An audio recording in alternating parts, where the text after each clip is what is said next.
나비 효과라는 말이 있습니다. 이게 무슨 말이냐면 나비의 작은 날개짓이 어떤 변화를 일으켜서 어떤 폭풍과 같은 어떤 큰 변혁을 일으킨다는 말입니다. 그러니까 말하자면 오늘 서울에서 공기를 살랑이게 한 작은 나비의 날개짓이 중국의 북경에 있는 북경에서 어떤 폭풍과 몰아치게 할 수 있다는 뜻입니다. 오늘 우리가 함께 나누는 이 본문 말씀 속에서도 나비 효과와 같은 그런 사건을 우리가 볼 수가 있습니다. 그래서 우연하게 보이는 세상의 모든 현상들 뒤에는 우리 하나님 아버지의 숨어있는 그 섭리가 있다는 것을 우리에게 깨닫게 해주는 것입니다. 먼저 가나안 땅에 들어간 이후로 이스라엘 백성들이 사울 왕이 등장하기 전까지의 시대를 우리는 사사시대라고 이야기를 합니다. 그런데 이스라엘의 역사에서 이 사사시대는 사실은 참 어둡고 힘든 시기였어요. 약속의 땅에서 하나님의 나라를 건설하라는 그 사명을 받은 이스라엘은 이제 여기서 크게 실패하고 맙니다. 여호와만을 섬기면서 가나안의 남은 땅을 다 정복했어야 되는데 그럼에도 불구하고 이스라엘은 우상 숭배와 가나안 땅 정복 실패라는 불충성의 모습을 보이고 말았다라는 것입니다. 그리고 타락을 거듭하는데 마침내는 가나안 사람들과 전혀 구별되지 않는 그런 모습을 보이고 마는 것입니다. 이렇게 이스라엘은 도덕적으로 혼란스럽고 또 종교적으로 부패하였기 때문에 스스로 구해낼 수 없는, 자신을 구해낼 수 있는 아무런 능력이 없었습니다. 그래서 이스라엘에게는 이제 더 이상의 미래가 보이지 않습니다. 블레셋과의 전투에서 하나님의 언약궤를 빼앗긴 사건에서 참으로 이 이스라엘에서 하나님의 영광이 떠났다는 것을 우리는 알 수가 있습니다. 하지만 하나님의 영광이 떠난 지 불과 채 100년이 되지 않아서 이스라엘은 다시 재기에 성공하고요, 일약 고대 근동 지방의 최강자가 되는 것을 알 수가 있습니다. 당시 다윗이 이룩한 그 영토는 이집트 전성기에 이집트가 아시아에서 장악한 땅과 거의 맞먹을 정도의 엄청난 크기를 차지하게 되고요, 또 다윗은 무엇보다 하나님의 종으로서 이스라엘의 진정한 왕의 모델이 무엇인가를 우리에게 보여줄 수 있었다는 것입니다. 그런데 이러한 다윗과 다윗 왕정은 도대체 어디에서부터 나온 것입니까? 성경은 이스라엘의 기적이라고 말할 수 있는 이 다윗과 다윗의 왕정은 사람들의 노력, 인간의 성취라기보다는 하나님의 선물이라고 우리에게 가르쳐주고 있습니다. 그런데 이 선물은 오늘 함께 보시는 이 말씀으로부터 시작을 합니다. 다윗하고는 전혀 상관이 없어 보이는 한 여인, 전혀 다윗과는 무관한 불임의 여자가 가지는 고통과 절망에서부터 시작하고 있는 것입니다. 나비의 작은 날개짓이 일어나고 있었고 폭풍과 같은 커다란 변화가 시작되려고 준비하고 있는 중이었다는 것입니다. 오늘 우리가 본문 말씀을 보시면 에브라임 산지 라마다임 소빈에 엘가나라 이름하는 사람이 살고 있었다라고 합니다. 그 사람에게는 2명의 아내가 있었는데요, 한 사람은 한나였고 또 다른 한 사람의 이름은 브닌나였습니다. 브닌나에게는 자식이 있었고요, 한나에게는 자식이 없었습니다. 근데 이제 여기서부터 문제가 발생합니다. 브닌나가 자식이 없는 한나를 심히 격분시켜서 괴로워 죽도록 만든 것입니다. 그리고 본문 7절을 보시면 한나가 겪는 이 분노와 고통은 한때로 끝나는 사건이 아니라 매년 겪게 되는 사건이라는 것을 우리들에게 말해주고 있습니다. 이것은 한 해, 2해의 문제가 아닙니다. 예전에도 그리고 지금도 그리고 앞으로도 이 힘든 관계는 지속될 것이라는 겁니다. 한두 번 끝나고 이렇게 많은 문제가 아니라 지금도 앞으로도 이 힘들고 고통스러운 상황이 계속될 것이라는 말입니다. 한나의 고통이 어느 정도였습니까? 5절과 6절을 보시면 브닌나가 한나를 격분하게 하였다라고 표현을 하고 있는데요, 이 단어를 원어로 찾아보면 이것은 문자적으로 천둥소리를 일으켰다라는 의미를 가지고 있습니다.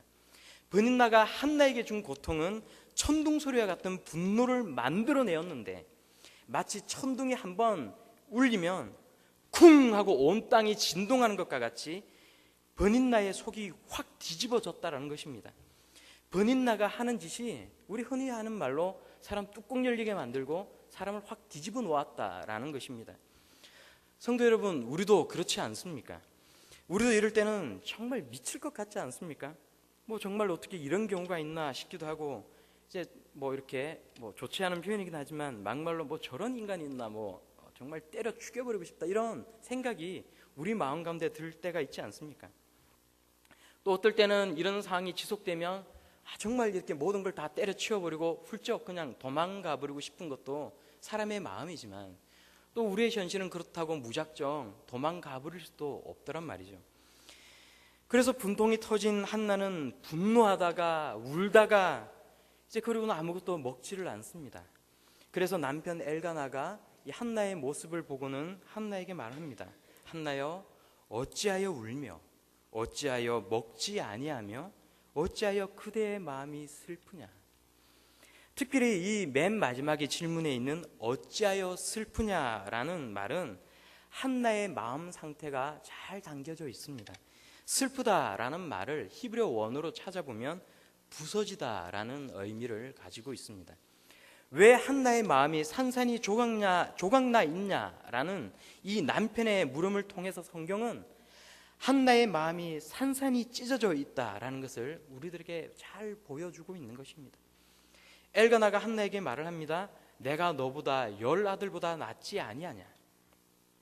위로를 하는 것입니다.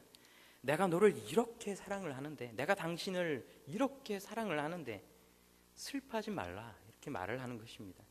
버닌나에게 아무리 자식이 많다 할지라도 남편 엘가나는 한나를 더 사랑한다라고 말을 해주고 있는 것입니다.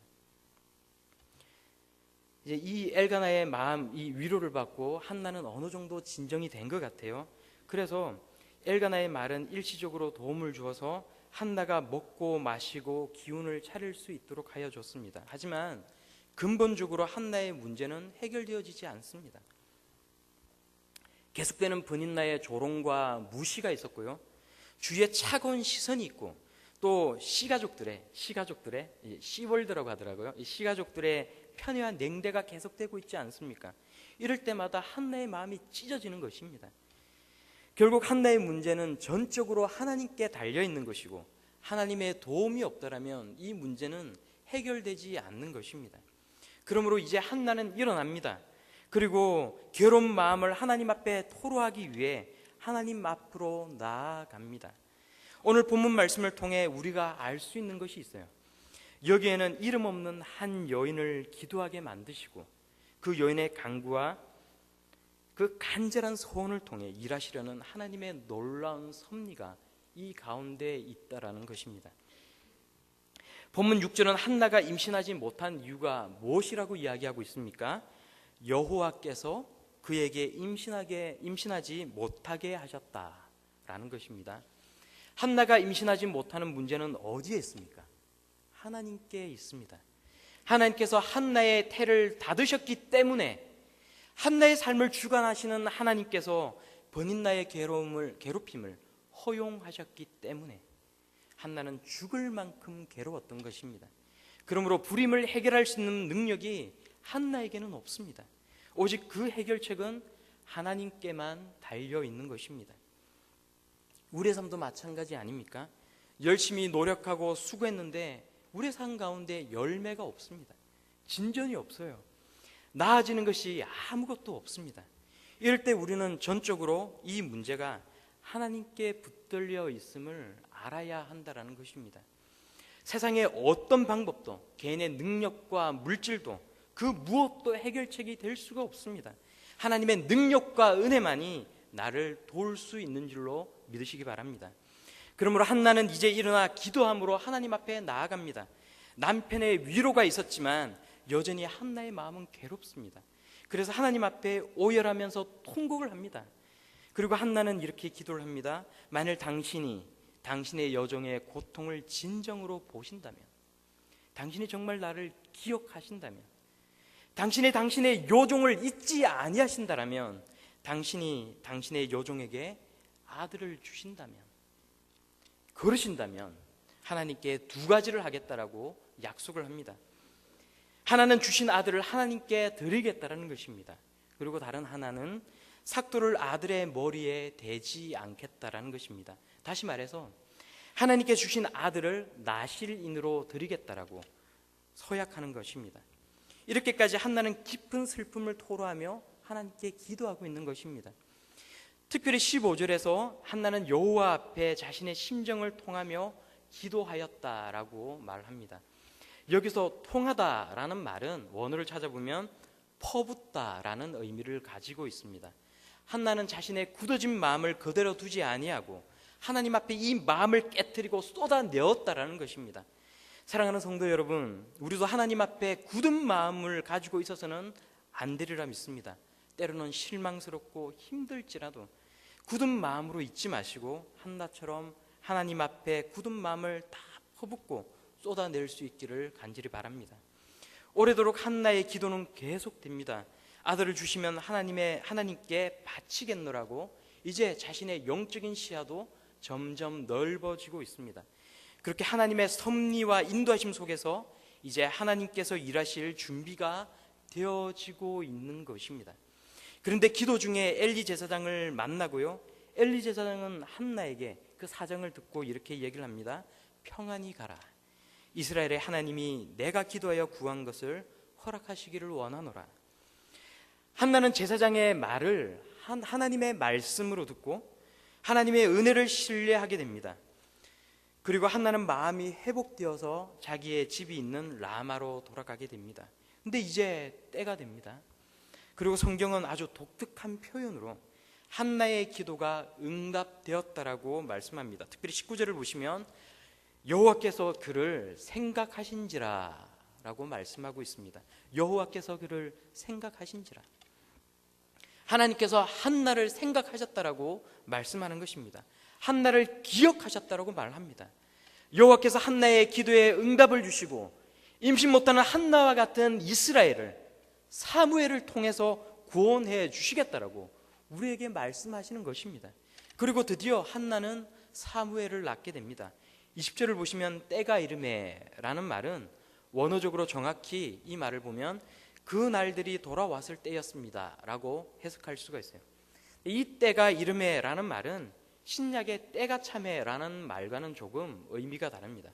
이 말은 매년 엘가나가 하나님께 경배드리기 위해 올라가는 그 때가 되었다라는 거죠. 매년 앞절에 보시면 엘가나가 가족과 함께 하나님 앞에 예배드리기 위해, 제사를 드리기 위해 올라갔다라는 표현을 우리가 볼 수가 있습니다. 그래서 이 말을 통해 한나가 약 10개월 전에 임신을 하였다가 이제 아기를 낳았다는 것을 우리들에게 알려주고 있는 것입니다. 이렇게 하나님께서 한나를 생각하심으로 지체 없이 한나의 소원이 이루어졌다라는 것입니다. 한나는 아이를 낳고 그 아이의 이름을 사무엘이라고 짓습니다. 사무엘이라는 말의 뜻은 20절에 보신 것과 같이 하나님께서 기도를 들으셨다라는 의미입니다.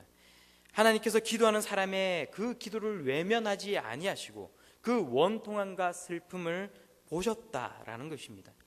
그리고 이제 하나님께서는 사무엘을 통해 하나님의 원대한 일을 이루실 것입니다. 사무엘을 통해 이스라엘을 깨우칠 것이고 사무엘을 통해 다윗 왕을 세워서 위대한 이스라엘 나라를 이루실 것입니다. 그렇다면 사랑하는 성도 여러분, 오늘 이 본문 말씀이 우리들에게 전해주는 그 메시지가 무엇입니까? 첫째는 하나님께서는 기도의 사람을 들어 쓰신다라는 것입니다. 사실 한나는 그렇게 특출한 사람은 아니었어요. 한나는 그저 평범한 사람이었습니다. 성경 어디에도 한나가 뛰어난 사람이라고 이야기하고 있지는 않습니다. 많은 사람들이 이야기할 때 한나가 어떤 특출한 사람, 다른 사람보다 아주 뛰어난 사람인 것처럼 이야기하기 쉽지만, 그러나 우리가 성경을 통해 알 수 있는 것은 한나는 절대로 어떤 다른 사람보다 특출나게 뛰어난 사람이 아니라는 것입니다.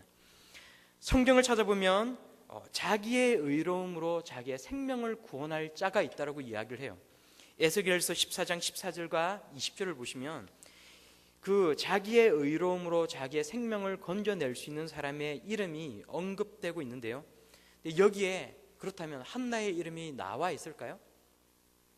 그렇지 않습니다. 여기에 나와 있는 의로운 자에는 노아, 욥, 다니엘 이 세 사람이 전부예요. 또 구약에 등장하는 유명한 사람들을 우리 같이 한번 생각을 해볼까요? 기도하는 죄를 범치 않겠노라 이야기했던 위대한 선지자 사무엘이 있습니다. 또 누구나 잘 아는 믿음의 조상 아브라함이 있습니다. 정직하고 순결했던 꿈을 꾸는 사람 요셉이 있었고요. 이 땅에 존재하는 모든 사람들 중에 가장 온유하였다라는 평가를 받는 모세가 있습니다. 또 우상 바알과 고독하게 싸웠던 하나님의 사람 엘리야가 있고요. 또 갖은 어려움 속에서도 성전을 제거했던 스룹바벨이 있습니다. 그런데 이런 사람들은 성경을 찾아보면 여기저기에 언급되고 있는 아주 유명한 사람들입니다. 하지만 여러분 성경을 한나의 이름을 찾아보시면 한나는 모든 성경을 66권을 통틀어서 사무엘상 1장과 2장에만 등장하는 그냥 평범한 사람이었다는 것을 알 수가 있습니다. 따지고 보면 한나는 이스라엘을 구한 위대한 선지자를 자식으로 낳게 해달라는 그런 포부를 가지고 하나님 앞에 기도하지 않았어요. 세상을 향한 어떤 원대한 꿈이나 포부를 가진 사람도 전혀 아니었습니다. 다만 옛날 그 당시에 결혼한 여자가 자식이 없는 것은 굉장히 큰 수치거리였는데, 또 자녀를 낳아도 만약에 그 자녀가 아들이 아니라면 갖은 천대와 냉대를 받던 그 시절이 아니었습니다. 우리도 사실 불과 몇십 년 전만 해도 그런 시대를 살아오지 않았습니까? 한술 더 떠서 남편의 또 다른 부인인 브닌나가 날마다 이 한나를 격동케 하고 괴롭게 만듭니다. 한나는 무시당하고 남들한테 천대받고 시월드에게 무시당하고 이게 괴로웠다는 거죠. 그래서 이것 때문에 마음이 상하고 마음이 아파서 이 브닌나의 괴롭힘 때문에 견딜 수가 없어서 그래서 울면서 하나님 앞에 기도하였던 것뿐이었다는 겁니다. 지극히 자신의 불쌍한 처지 때문에 지극히 개인적인 기도를 하나님 앞에 드렸을 뿐이라는 겁니다. 그냥 자식을 달라고. 별로 이 자체만을 놓고 보면 전혀 훌륭한 기도가 아니지 않습니까? 한내 자체가 결단코 훌륭한 사람은 아니었습니다. 사실 따지고 보면 성경에 등장하는 대부분의 영웅이라 칭하는 사람들도 처음부터 훌륭한 사람으로 우리에게 소개되는 경우는 별로 없습니다. 누군가 훌륭하기 때문에 하나님께서 그 사람을 쓰신 것이 아니라 하나님께서 그 사람을 들어 쓰셨기 때문에 그 사람이 훌륭하게 되었다는 것 아닙니까? 이 한나에게 그런데 아주 큰 장점이 하나 있기는 했어요. 그게 뭐냐면 한나는 신앙의 사람이었고 또 한나는 기도하는 사람이었다라는 것입니다. 자신의 힘든 처지와 그 고통 때문에 물론 기도를 처음 시작하게 되었지만 한나는 분명코 기도의 사람이었어요. 사실 사람들 대부분이 이렇게 우리가 보면 어려운 여건 가운데 놓여 있다고 해서 기도함으로 하나님 앞에 나아가는 사람이 생각보다 그렇게 많지는 않습니다. 또 기도를 하였음에도 불구하고 그 문제가 계속적으로 해결되어지지 않을 때, 그럼에도 불구하고 하나님께 매달리며 하나님만 바라보며 하나님께 기도하는 사람은 사실 우리 가운데 그렇게 많지 않습니다. 오히려 사람의 마음은 내가 하나님 앞에 기도하였는데, 작전 기도를 하였는데, 내가 졸린 눈을 비비고 나와 새벽에 하나님을 부르짖었는데 그럼에도 불구하고 나의 문제가 해결되어지지 않고 있으면 나의 마음이 식어지더라는 거죠. 하나님으로부터 마음이 멀어지고 하나님이 원망스럽고 그냥 하나님이 싫어지더라는 거죠. 이게 대부분의 사람의 마음이 아닙니까? 그런데 한나는 그렇지 않았다라는 거죠. 한나는 기도에 응답이 없었고 계속해서 자신을 격동시키는 브닌나의 그 괴롭힘이 있었지만, 자식이 없었지만, 그러나 하나님 앞에 나아가 울며 매달리며 기도하였다라는 것입니다. 그리고 이러한 한나를 하나님께서는 사용하셨다라는 것입니다. 기도하는 사람을 통해 일하는 것이 하나님의 일하는 방식이기 때문에 그렇습니다. 기도를 하게 만들어서라도 그 기도를 통해 일하는 것이 하나님의 일하는 방식이기 때문에 그렇습니다. 그러므로 성도 여러분, 우리도 절대 기도의 자리를 떠나서는 안 될 줄로 믿습니다.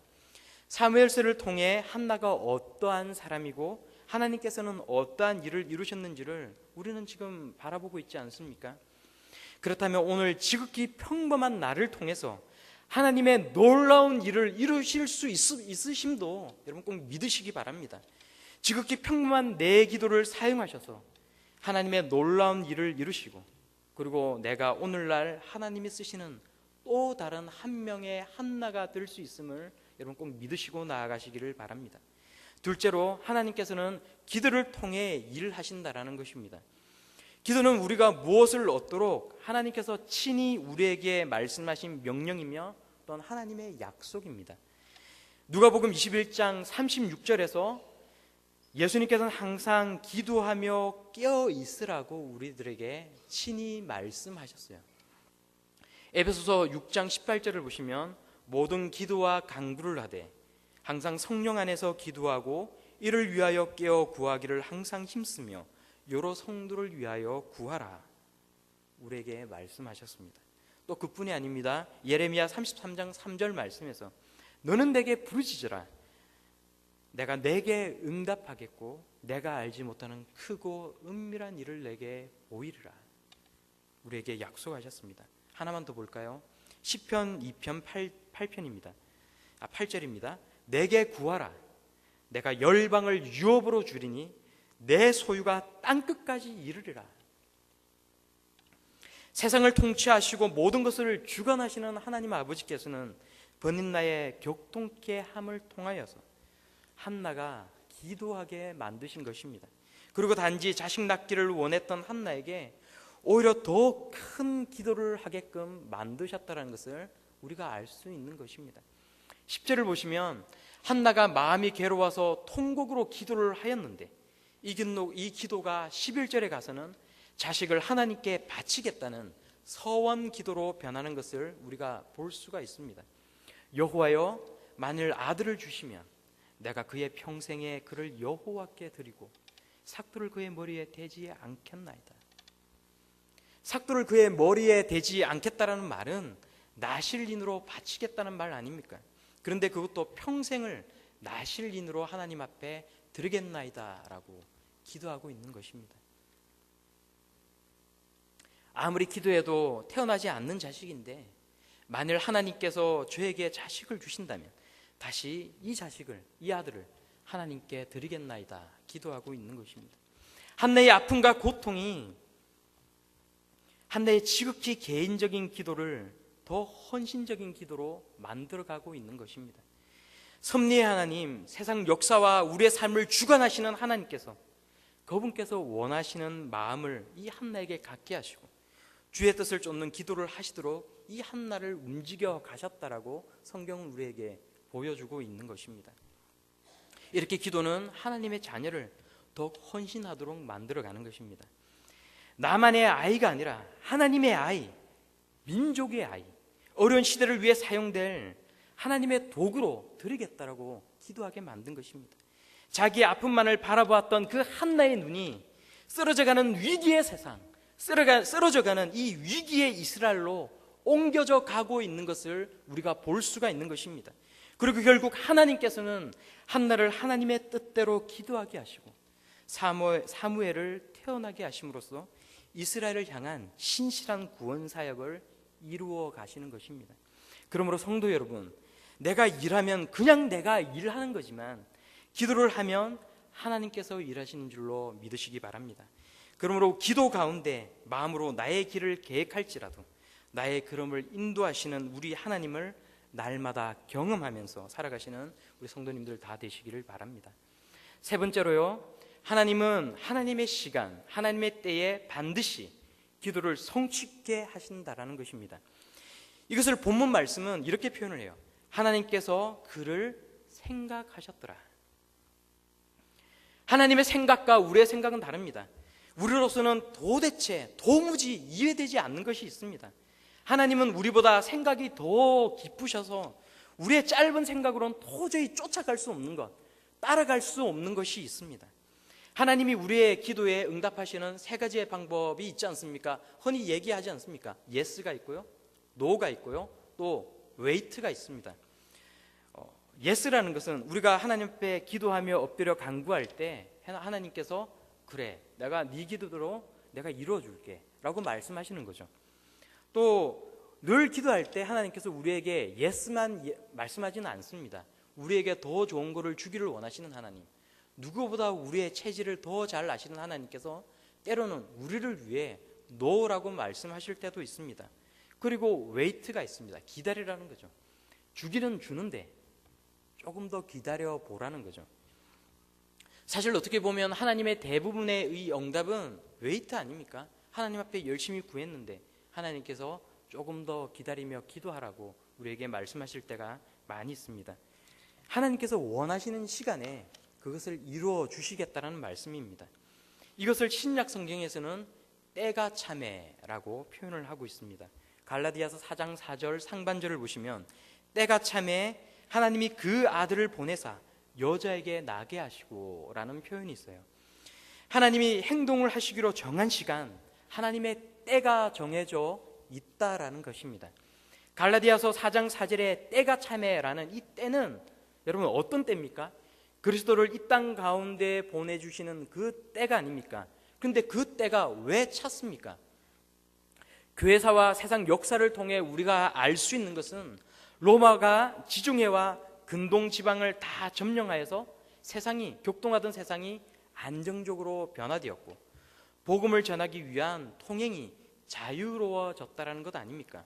모든 길은 로마로 통한다라는 그 말이 괜히 있는 것이 아니라 실제로 그 당시에 2000년 전에 훨씬 그 이전에 만들어졌던 그 닦였던 로마를 중심으로 한 그 길이 오늘날에도 약간의 보수 공사를 거쳐서 여전히 사용되고 있을 정도로 굉장히 통행이 자유롭고 이동이 편해졌다라는 것입니다. 그 또한 그 지역의 이 전 세계의 공용어가 하나로 통일되어져서 헬러 하나만 알고 있으면 어느 지역을 가더라도 전혀 대화하는데 어려움이 없었다라는 것입니다. 우리에게 분명한 것은 때가 차면 하나님께서 행하신다라는 것입니다. 그런데 오늘 본문 말씀을 보면 구약 사무엘서에서는 신약의 이 때가 참에라는 말을 여호와께서 그를 생각하신지라라고 표현하고 있습니다. 여기서 하나님께서 어떤 것을 생각하셨다, 기억하셨다라는 말은 하나님께서 이제 구체적으로 어떠한 행동으로 우리를 도와주시기 위해 움직이신다라는 것을 우리에게 전해주고 있는 그 표현인 것입니다. 하나님께서 기억하셨다는 말은 창세기 8장 1절에도 나오고 있어요. 하나님께서 노아를 기억하심으로 노아와 그의 가족과 방주 안의 모든 생물을 위해 세상에 넘치는 물을 감하여 주셨습니다. 또한 창세기 30장 22절을 보시면 하나님은 한나와 같이 아이를 낳지 못하는, 그래서 그것 때문에 힘들어하던 라헬을 기억해 주셨어요. 그리고 라헬의 태를 여심으로 요셉을 낳도록 하셨습니다. 출애굽기 2장 24절에서 25절을 보시면 하나님께서는 아브라함과 이삭과 야곱에게 세우신 그 언약을 기억하셨습니다. 그리고 당시 애굽에서 모진 종살이를 하던 이스라엘의 신음과 고통을 보시고 그들을 구원해 내신 것입니다. 오늘 본문 19절은 한나를 기억하셨다라고 말씀하고 있습니다. 한나는 지금까지 마음이 산산이 깨어져 부서져 있었습니다. 깨어진 유리컵이나 거울이 우리에게 아무 쓸모가 없지 않습니까? 아무짝에 쓸모없이 산산이 조각난 한나의 마음이, 그런 한나의 삶이 이런 깨어진 유리장과 같이 그와 다를 바 없는 그런 상태가 아닙니까? 그런데 그 삶에 한나를 기억하신 하나님께서 찾아와 주셔서 조각난 거울 조각을 한 조각 한 조각 끼워 맞춰 주신 것입니다. 진정한 문제의 해결자 되시는 하나님께서 무너진 가슴에 기쁨을 주시고 깨어진 마음에 즐거움을 주셨다라는 것입니다. 눈물과 통곡이 쏟아져서 깨어져 버렸던 거울 안에 이제는 사무엘을 안고 있는 환한 얼굴의 이 한나를 우리가 볼 수가 있는 것입니다. 기도로 사무엘이라는 거장을 얻었고 기도의 어머니로 통하게 된 이 한나라는 한 여인, 평범하고 불우한 여인 이 한나를 일으켜 세운 하나님의 일은 그를 생각하신 바로 그때에 이루어졌다라는 것입니다. 하나님의 때는 우리가 알 수 없습니다. 그러나 기도를 통해 한나의 약점을 강점으로 만드셨던 것처럼 우리의 기도를 들어 응답하기 위해서는 그때가 언제인지는 모르지만 여호와께서 그를 생각하신지라, 여호와께서 나를 생각하신지라 라고 하나님께서 우리에게 말씀하셔야 한다는 것입니다. 그래야 막혔던 우리의 미래가 열릴 수가 있고 꼬였던 문제가 풀리고 무너졌던 나의 삶이 세워져 나갈 수 있는 것입니다. 바닥을 쳤던 내 인생이 역전되어서 앞길이 쭉 뻗어져 나갈 수 있는 것은 하나님께서 나를 생각하신 바로 그때에 이루어진다는 것입니다. 사랑하는 성도 여러분, 그러므로 오늘 그를 생각하신지라라는 이 말씀이 나에게도 주어지는 말씀이 될 수 있기를 간절히 바랍니다. 말씀을 맺겠습니다. 아이를 낳지 못하는 불임은 여인에게 있어서 큰 절망이었습니다.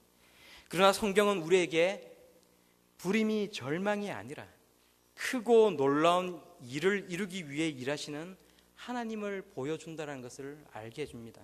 사람의 관점에서 바라본다면 한나는 슬픔의 여인이었어요. 그러나 한나의 슬픔 속에서 오히려 한나는 하나님께 엎드려 기도하였고 그 심령을 하나님 앞에 다 쏟아놓음으로써 하나님은 한나를 위로해 주셨습니다. 이런 믿음의 어머니 밑에서 사무엘은 태어날 수가 있었고 한나가 그렇게 기도하여 얻은 아들마저 하나님께 드림으로써 역사상 가장 위대한 선지자가 이 세상 가운데 태어날 수 있었던 것입니다. 성경은 한나의 괴로움을 우연으로 묘사하지 않습니다. 하나님께서 그녀의 태를 닫으셨다라고 말씀하지 않습니까? 사람의 눈에는 이 세상의 모든 것이 우연으로 보일 수 있습니다. 그러나 세상 만물을 섭리하시는 하나님의 관점에서 바라본다면 이 세상에는 우연이 결코 없습니다. 하나님이 개인의 생사화복을 포함한 모든 역사의 주인이심을 우리는 날마다 기억해야 할 것입니다. 여호와께서 한나를 기억하셨다라는 표현은 한나를 위한 하나님의 적극적인 개입과 구원을 바라보게 합니다. 여기서 문제 해결의 결정적인 열쇠가 우리 앞에 놓여 있는 것입니다. 여호와께서 한나를 기억하셔야만 문제가 해결될 수가 있는 것 아닙니까? 하나님께서 우리를 기억하셔야만 우리의 모든 문제가 해결될 수 있는 것입니다. 그리고 우리는 날마다 우리의 마음을 쏟아부어서 하나님과 통해야 하는 것입니다. 우리 앞에 닥친 문제는 하나님께서 우리를 기억하심으로 해결될 수가 있습니다. 우리의 일을 닫기도 하시고 열기도 하시는 역진의 하나님을 날마다 인정하시고 그분께 의지하며 살아갈 수 있는 우리 모두가 다 될 수 있기를 우리 주 예수님의 이름으로 축원합니다. 기도하겠습니다. 사랑과 은혜